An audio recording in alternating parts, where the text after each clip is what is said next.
Explorer Tamil நேயர்களுக்கு வணக்கம். இந்த ஒரு நேர்காணல் நம்மளோட சந்திக்கக்கூடிய நபர் யாருன்னு பார்த்தீங்கன்னா சினிமா விமர்சகர் சுபேர்.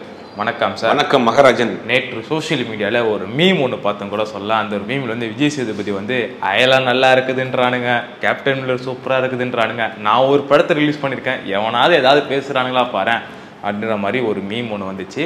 கிட்டத்தட்ட மெரி கிறிஸ்மஸ் வந்து ஒரு பெரிய ஹிட்டாக வேண்டிய படம் தான் சொல்லணும். ஏன்னா அந்த அளவுக்கு மெரி கிறிஸ்மஸை பொறுத்த வரைக்கும் நிறைய பேர் பாசிட்டிவான ஒரு ரிவ்யூவாக தான் கொடுத்துருந்தாங்க. பட் தமிழ்நாடை பொறுத்த வரைக்கும் மெரி கிறிஸ்மஸ்க்கு அந்தளவுக்கு பெருசாக தேட்டர் கிடைக்கல.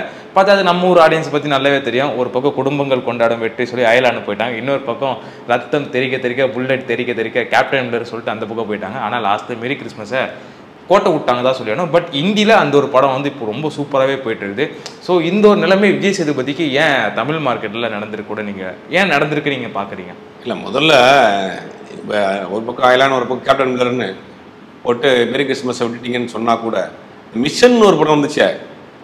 அவரும் சொல்லப்பா அருண் விஜயம் என்னையும் விட்டீங்களப்பா, நானும் வந்து உயிரை கொடுத்து கேப்டன் மில்லர் மாதிரி நானும் இதில் வந்து எஃபெக்ட்லாம் போட்டு நடிச்சிருக்கேன். ஏஎல் விஜய் டேரக்ட் பண்ணிருக்காரு, ஜி பிரகாஷ் மியூசிக் பண்ணியிருக்காரு, நாங்களும் ஒரு படம் பண்ணிருக்கோம், எங்களையும் மனுஷனா கூட இல்ல. உண்மையான விஷயம் என்னன்னா அயலான் கேப்டன் மில்லரை விட மெரி கிறிஸ்மஸும் மிஷன் தான் சூப்பரா நிறைய பேரோட கருத்தா இருக்கு. ஆமா, இப்ப இந்த மெரி கிறிஸ்மஸை பொறுத்த வரைக்கும் என்னன்னா அது ஒரு எல்லாரும் தமிழ் ஆடியன்ஸ்க்கு அது ஹிந்தி படம்ன்ற மாதிரியே போயிட்டு இருக்காங்க. ஆக்சுவலா 2 வருஷமாவே எடுத்துருக்காங்க பைலாங்குவேஜ் படம். ஆமா, தமிழ்லையும் அதே நேரத்தில் எடுத்த அந்த காட்சியை ஹிந்திலையும் எடுத்துருக்காங்க, தமிழையும் எடுத்துருக்காங்க. அதனால ஒரு தமிழ் படமாக தான் இருக்குன்னா விஜய் சேதுபதியினுடைய முகம் அப்படிங்கிற போது தமிழ் ஆடியன்ஸுக்கு அது வந்து ஹிந்தி படமாக போய் கன்வே ஆயிடுச்சு. அது ஒரு பெரிய டிராபேக். அது கன்வே ஆனதுனால ஹிந்தி படம் தான் அது. ஏன்னா கத்ரினா கைஃப் இருக்கு, மற்ற ஆர்டிஸ்ட்லாம் ஹிந்தி ஆர்டிஸ்டாக இருக்காங்க. அப்படிங்கிற போது அது ஹிந்தி படமாகவே மக்கள் நினச்சிட்டாங்க. பொங்கல் இந்த மாதிரியான ஃபெஸ்டிவல் டைமில் எப்பவுமே இந்த மாதிரி ஸ்டார் வேல்யூ படங்கள் தான் போகும். அது பெரும்பாலும் அது காலங்காலமாக நடக்கிற ரஜினி கமல் படமாக இருக்கட்டும், நிறைய வரலாறுகள் சொல்லலாம். அந்த மாதிரி அதாவது ஒரு பெரிய பொங்கல் தீபாவளி ரிலீஸ்க்கு வந்து பெரிய ஆர்டிஸ்ட் படத்தை முதல்ல 3 நாள் பார்த்துருவாங்க. அதுக்கு அடுத்தடுத்து தான் அந்த படங்கள் நல்லா இல்லைன்னா அடுத்த படங்கள் ஓடும். இதுதான் இது வரைக்கும் நடந்த வரலாறு. ஆனால் இந்த படம் எப்படின்னா ஓப்பனிங்கே இல்லை. மெரி கிறிஸ்மஸ் வந்து ஓப்பனிங்கே பெருசா இல்லை. மக்கள்கிட்ட போய் சேர்த்தது என்னன்னா இது வந்து ஒரு ஹிந்தி படம் அப்படின்ற மாதிரி போயிடுச்சு. அவங்க என்ன பண்ணிருக்கணும், முதல்ல இந்த மெரி கிறிஸ்மஸ்ங்கிற டைட்டிலையாவது மாதிரி தமிழ் டைட்டில் மாதிரி வச்சிருக்கோம்.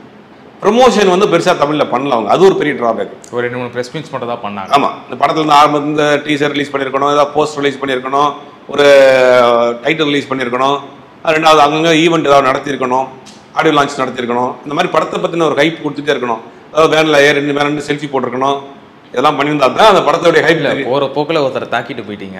யாரு இல்லையா? இப்ப அப்படிதான் நடக்குது. தற்செயலா நடக்கிற மாதிரி ப்ரொமோட் பண்றாங்க படங்களை.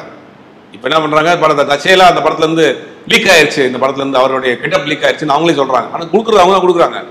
இது ஒரு வகையான ப்ரொமோஷன். இந்த ப்ரொமோஷன்லாம் இந்த படத்துக்கு பண்ணல. அதனால என்னன்னா படத்து முதல்ல இந்த படமே போய் சேரல. இது வந்து ஹிந்தி படமா போய் சேர்ந்துருச்சு. மக்கள் மத்தியில் அது பெருசா வந்து ஒரு எதிர்பார்ப்பு இல்லாமல் போயிடுச்சு. அதனாலதான் அந்த படம் பெருசா ஆகணும்னு. ரெண்டாவது, சமீப காலமாக விஜய் சேதுபதியினுடைய தமிழ் மார்க்கெட் பெரிய செட்பேக்காக தான் இருக்குது, நமக்கே தெரியும். அது அவருக்கு எடுத்துக்கிட்டது தான். இந்த கேமியோ ரோல் பண்ணுறேன், அந்த சின்ன கெஸ்ட் ரோல் பண்ணுறேன் அப்படிங்கிற ஒரு சின்ன வேலைகள் பண்ணிட்டு அவருக்கு இந்த ஹீரோவுக்கு உண்டான அந்த இமேஜை கெடுத்துக்கிட்டார் அவர். அது ஹீரோ மெட்டீரியலோ இல்லையோ அப்படிங்கிற மாதிரியான ஒரு இதுவும் போயிடுச்சு. விஜய் சேதுபதி ஒத்துக்கிறாரு. இப்போ சமீபத்தில் ஒரு இன்டர்வியூ கூட தான் பேசியிருந்தார். நான் பண்ண பெரிய தவறுகள் பண்ணிட்டேன், இனிமேல் அந்த மாதிரி நடிக்க மாட்டேன், கேமியோ மாதிரியே கெஸ்ட் ரோல் மாதிரியே பண்ண மாட்டேன், முழுக்க ஹீரோ. இது வந்து கண்கட்ட பிறகு சூரிய நமஸ்காரங்கிற மாதிரி இதை வந்து முன்னாடியே பண்ணியிருக்கணும். இடையில ஒரு 4-5 வருஷம் விஜய் சேதுபதி பண்ண மிகப்பெரிய தவறு என்னன்னா செலக்ட் பண்ணி நல்ல நல்ல படங்கள் நடிச்சிருந்தாரு. கடைசி விவசாயா இருக்கட்டும், நிறைய படங்கள் செலக்ட் பண்ணி நல்ல நல்ல படங்கள், வித்தியாசமான கேரக்டர். இன்னைக்கு ஓப்பனா சொல்லணும்னா பெரிய நட்சத்திரங்கள் இருக்காங்க இல்லையா, 100 கோடி 50 கோடி 150 கோடி வாங்கக்கூடிய நடிகர்கள் கூட இந்த மாதிரியான கேரக்டரை சூஸ் பண்ணி வித்தியாசமான கதையம்சம் உள்ள படங்களை தேர்ந்தெடுத்து நடிக்கல. இப்போ பார்த்தீங்கன்னா இன்னைக்கு ஒரு சின்ன நடிகர் இருக்கார் இல்லையா, அவருடைய படங்களில் ஓப்பனிங் சாங் இருக்கும், குத்து சாங். அந்த பாட்டை சமீபத்தில் வந்து ஒரு 10 படத்தில் எடுத்துட்டு மாற்றி போட்டால் எல்லா பாட்டும் ஒரே மாதிரி தரும்.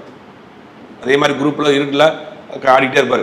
இதுதான் ஓப்பனிங் சாங்காக இருக்கும். ஏதாவது எல்லா படத்துலையும் 10 படத்தில் உள்ள சாங் எடுத்து போட்டாலும் எந்த சாங்கை கட் பண்ணி இந்த சாங் அதில் போஸ்ட் பண்ணால் ஒரே மாதிரி இருக்கும்.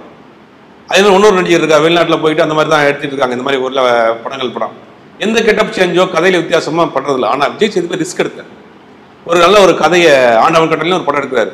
வெளிநாட்டுக்கு போகக்கூடிய அவங்களுக்கு படக்கூடிய கஷ்டங்கள், அதில் நடக்கக்கூடிய ஃப்ராட் அதை பற்றி ஒரு கதை பண்ணுறாரு. வித்தியாசமான அப்ரோச். அதே மாதிரி இந்த பக்கம் கடைசி விவசாயின்ட்டு அந்த கேரக்டரை ஃபர்ஸ்ட் சூஸ் பண்ணுறதே தயங்குவாங்க ஹீரோ. அது பண்ணுறாரு.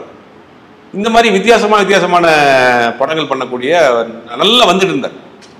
இடையில என்ன ஆச்சுன்னா என்ன காரணத்துக்காக இந்த மாதிரி போய் பண்ணாருன்னு தெரியல. அவருக்கு படத்தில் ஒரு சின்ன ரோல் பண்ணுறது, இந்த படத்தில் ஒரு வில்லன் ரோல் பண்ணுறது, அப்படின்ற மாதிரி அந்த இமேஜ் அவரே கெடுத்துக்கிட்டார். அது நல்ல ஃபோக்கஸ் இருந்து பண்ணினா கூட பரவாயில்ல, தேவையில்லாமல் அதெல்லாம் பண்ணி அதோட கெடுத்துட்டு அந்த ஹீரோ மெட்டீரியல்ங்கிற கேட்டகரியிலேருந்து இறங்கிட்டார்.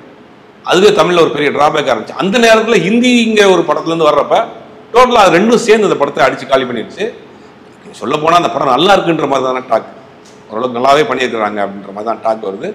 ஆனால் அந்த ப்ரொமோஷன் தவறான ப்ரொமோஷன், ரெண்டாவது இதுக்கு முன்னாடி பண்ண ப்ரீவியஸாக விஜய் சேதுபதி பண்ண சில தவறுகள் எல்லாம் சேர்த்து இந்த படத்தை மொத்தத்துக்கு முடிச்சு விட்டுருச்சு. ஸோ நீங்கள் ஒன்று சொல்லியிருந்தீங்க, இந்த ஒரு படம் வந்து நல்ல ஒரு டாக்கில் வருது. அது காரணம் பார்த்தீங்கன்னா அந்த படத்தோட டைரக்டர் ஆல்ரெடி எடுத்த ஒரு படம் வந்து அந்தாகன். அந்த ஒரு படம் எந்த அளவுக்கு ஒரு மிஸ்ட்ரி திரைப்படமாக மக்கள் மத்தியில் ஒரு பெரிய வரவேற்பு ஏற்படுத்தி கூட சொல்லலாம். ஸோ அந்த ஒரு படத்தோட டைரக்டர் தான் இந்த ஒரு படத்தை டைரக்ட் பண்ணார்.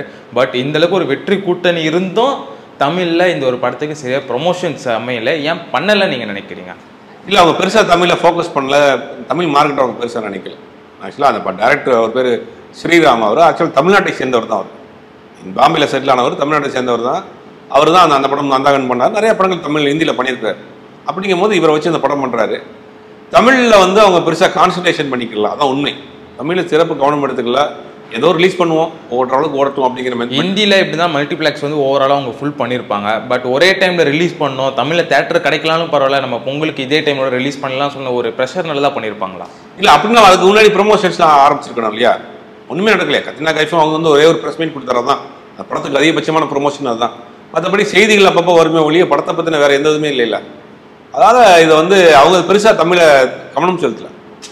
சரி, இப்போ ரிலீஸ் பண்ணுவோம், ஹிந்தி மார்க்கெட்டை இந்தியை டார்கெட் பண்ணால் போதும் அப்படிங்கிற மாதிரி அவங்க தமிழை பெருசாக கவனம் செலுத்தல. அதுதான் இவ்வளோ பெரிய ஒரு அடி. அது பாதிப்பும் அவங்களுக்கு பெருசாக இருக்காது. ஆனால் நமக்கு என்னென்னா நல்ல படம் நல்லா வந்திருக்குன்றாங்க. நல்ல படம் வந்து சரியாக போய் ரீச் ஆகலையே அப்படிங்கிறது. ஆனால் ஓடிடியில் வரக்கூடிய காலங்களில் மறுபடியும் ஆகா கொண்டு எழுதுவாங்கன்னு நினைக்கிறேன். அதே மாதிரி அருண் விஜய் அவரை பற்றி சொல்லியானா, ஒருவேளை மிஷின் திரைப்படம் இந்த ஒரு பொங்கல் ரேஸில் இல்லாமல் தனியாக வந்திருந்தா தடம் மாதிரி அவருக்கு இந்த ஒரு படம் ஒரு மிகப்பெரிய ஒரு பிளாக் பஸ்டர் படமாக தான் அமைஞ்சிருக்கு. ஏன்னா கிட்டத்தட்ட படத்தில் வந்து போரே இல்லை, லேகே அடிக்க மாட்டுது. ஒரு 2.5 மணி நேரம் ஒரு கிரிப்பாக போகுது. அந்தளவுக்கு ஸ்க்ரீன் பிளே சூப்பராக பண்ணியிருக்காங்க. குறிப்பாக டேரக்டர் ஏஎல் விஜய் தான் இந்த படத்தை டேரக்டர். அவர் ஸ்க்ரீன் பிளே பக்காவாக பண்ணியிருக்கா சொல்லிட்டு படத்துக்கு ஃபுல் அண்ட் ஃபுல் பாசிட்டிவ் தாட்ஸாக தான் கொடுக்குறாங்க. அயலானுக்கும் கேப்டன் மில்லர் கூட அங்கங்கே கொஞ்சம் லேக் இருக்குங்க, அப்பப்போ அங்கே டவுன் ஆகுது அப்படின்றாங்க. ஆனால் மிஷனை பொறுத்த வரைக்கும் அந்த டவுனே இல்லை. ஃபஸ்ட்டு ஒரு 30 மினிட்ஸ் தான் லைட்டாக அப்படி இருக்குது, அதுக்கப்புறம் ஃபுல் அண்ட் ஃபுல் பிக்கப் படித்து அது பாட்டு போயிதே இருக்குது அப்படின்றாங்க. ஸோ மிஷனுக்கும் அந்தளவுக்கு ஒரு மிகப்பெரிய ஒரு கவனம் மக்கள் மத்தியில் ஏற்படலை. அந்த ஒரு விஷயத்தை எப்படி பார்க்குறீங்க? மிஷன் வந்து இதுவும் இதே பிரச்சனை தான். அவங்க ப்ரொமோஷனே பெருசாக இல்லை. திடீர்னு லால் சலாம்ன்ற ஒரு படம் வரப்போகுதுன்னு சொல்லிட்டு இருந்தாங்க லைக்காவில் இருந்து. திடீர்னு பார்த்தா மிஷன் ஒரு படத்தை ரிலீஸ் பண்ணுறாங்க. அந்த படம் அப்படி ஒரு படம் இருக்குங்கிறதே ஒரு 15 நாளைக்கு மேலே தான் தெரியும். ஏன்னா அந்த படத்தை வாங்கி ரொம்ப நாளாக வச்சு வேற ஒரு கம்பெனி பண்ண படம் லைக்கா வாங்கி லைக்கா ரிலீஸ் பண்ணுறதுக்காக பிளான் பண்ணியிருந்தாங்க. படத்தை வாங்கி வச்சுட்டாங்க. லால் சலாம் சரி அந்த ஓடிடி அந்த பிஸ்னஸ் எல்லாம் ஆகாமல் இருக்கிறதுனால லால் சலாம் தூக்கி வச்சுட்டு சரி இதை ரிலீஸ் பண்ணுவோமே, தேட்டர் புக் பண்ணிட்டோம், தேட்டரை விட வேணாம் அப்படின்னு ரிலீஸ் பண்ணாங்க. அந்த படத்துக்கும் சரியான ப்ரொமோஷன் கிடையாது. எந்த செய்தியுமே மிஷனை பற்றி கிடையாது. படம் ரிலீஸ் ஆன பிறகு அந்த படத்தை பற்றி பெருசாக அவங்க ப்ரொமோட் பண்ணலாம். ஆனால் படம் பார்த்த ஆட்கள் எல்லாருமே இந்த 2 படத்தை காட்டி நல்லா இருக்குன்றாங்க. ஓப்பனாக சொல்லணும்னா 4 படத்தையும் பார்த்தவங்க இந்த 2 படம் தான் நல்லா இருக்குது அப்படின்னு. ஆமாம், அந்த 2 படம் நல்லா இருக்கு. ஆனால் இந்த 2 படமும் பண்ண பெரிய தவறு என்னன்னா ப்ரமோஷன் கொண்டு போய் சேர்க்கல மக்கள்கிட்ட. ஏன்னா அருண் விஜய்க்கு ஆல்ரெடி ப்ரீவியஸாக படங்கள் பண்ண சரியாக போகல, அது ஒரு பெரிய ட்ராபேக்கு. லைக்கா மாதிரியான ஒரு பெரிய கம்பெனியாக இருந்தும் அந்த படத்தை ப்ரொமோஷனில் போட்ட விட்டாங்க. இருந்தாங்கன்னா அதுவும் போயிருக்கும். மேபி ஒரு 2 வாரம் 1 வாரம் கழிச்சு இந்த படங்களுடைய கொஞ்சம் இது டவுன் ஆன பிறகு மிஷன் திருப்பி சூடு பிடிக்கிறது கூட வாய்ப்பு இருக்கு. ஸோ ஒரு மோசமான படம் ஒரு நல்ல ப்ரொமோஷன் இருந்தால் அது ஒரு மிகப்பெரிய வெற்றி திரைப்படமாக கூட அமையும். அதே மாதிரி ஒரு நல்ல படம் ரொம்ப மோசமான ப்ரொமோஷனாக இருந்தால் அது ஒரு தோல்வி படமாக போகிறது கூட அதிகமான வாய்ப்புகள் இருக்குது. அந்த மாதிரி ஒரு கேட்டகரியில் இப்போ மிஷனும் மெரி கிறிஸ்மஸும் மாட்டிட்டு கூட நம்ம சொல்லலாம். ஸோ வெயிட் பண்ணி தான் பார்த்தாலும் வரக்கூடிய நாட்களில் மக்கள் அந்த ஒரு 2 படத்தை எப்படி ரிசீவ் பண்ண போகிறாங்க அப்படின்னு சொல்லிட்டு உங்கள் பொன்னான நேரத்தை ஒதுக்கி எங்களை நிறைய விஷயம் பகிர்ந்தது ரொம்ப நன்றி.